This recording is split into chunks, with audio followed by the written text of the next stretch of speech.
So Jonathan and I started discussing wedding planning, and I told him it's like, Jonathan, like, unfortunately this is going to be my dream wedding, not yours. It's like, I'm sorry, you're here for the ride, right?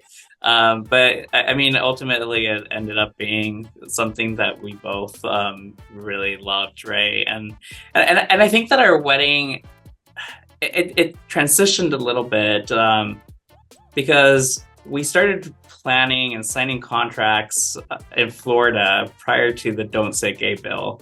And so everything was fine and dandy, right? Like, we loved Miami, we loved Florida. I mean, I always wanted a beach wedding. Jonathan is born and raised in Florida and Miami.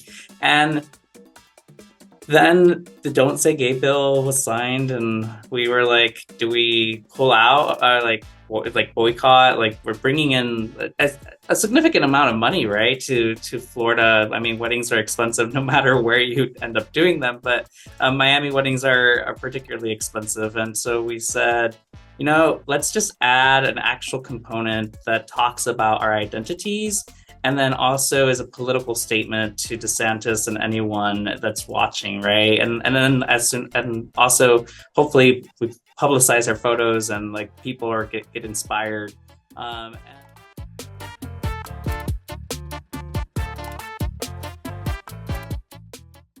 We had these amazing capes. So they were black capes with all of these derogatory terms on them: faggot, queer, maricon, puto, mariposa. All of these terms that we as gay men, and even just a broader sense of our community, right, hears. And we decided, obviously, to do the Hispanic and the Latino, like, terminology as well, like, right, the Spanish, like, derogatory terms, because that's part of our culture. We're Latinos, and we hear this, right? Like, growing up, I heard, like, my stepfather constantly calling me puto, right? Like, because like, oh, maricon, and then mariposa, like, all. And but even then, like, being part of America, you hear all of the English derogatory terms. And so we decided to do a black cape with all of these words on the cape, and then we walked down the aisle. Well, we walked through some doors, and then we walked down the aisle, and we helped each other shed our capes, right? Because it was for us, it was a significant moment of, like, us coming together as a couple. And we were strong, and we're stronger then, right? Like, together we're stronger. And it's not only us as a couple, but as a community, right? We had our friends, our family, our supporters, like, around us, surrounding us, watching this moment of us shedding all of that darkness and all of those horrible words that we hear. And we now have one another to make sure that we're living in this bright world, right? And I think that that's one thing that's super important, is that, yes, like, these are dark moments. Yes, these are sad times.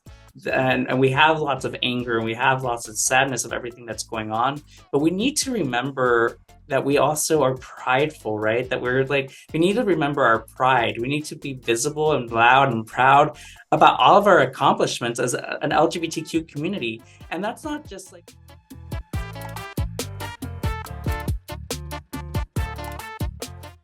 that the road's going to be tough, but it's well worth it. No matter the struggles, no matter the pain, just keep on pushing, because dreams do come true. And I really think that I would just be able to understand that pains and struggles are part of life, right? And it makes us grow up into the people that we are.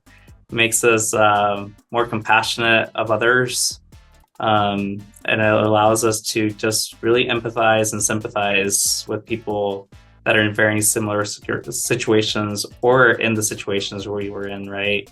And so it's been an amazing journey. I wouldn't change my life for anything. It's made me into the man that I am today. And it'll continue making me into whatever I end up becoming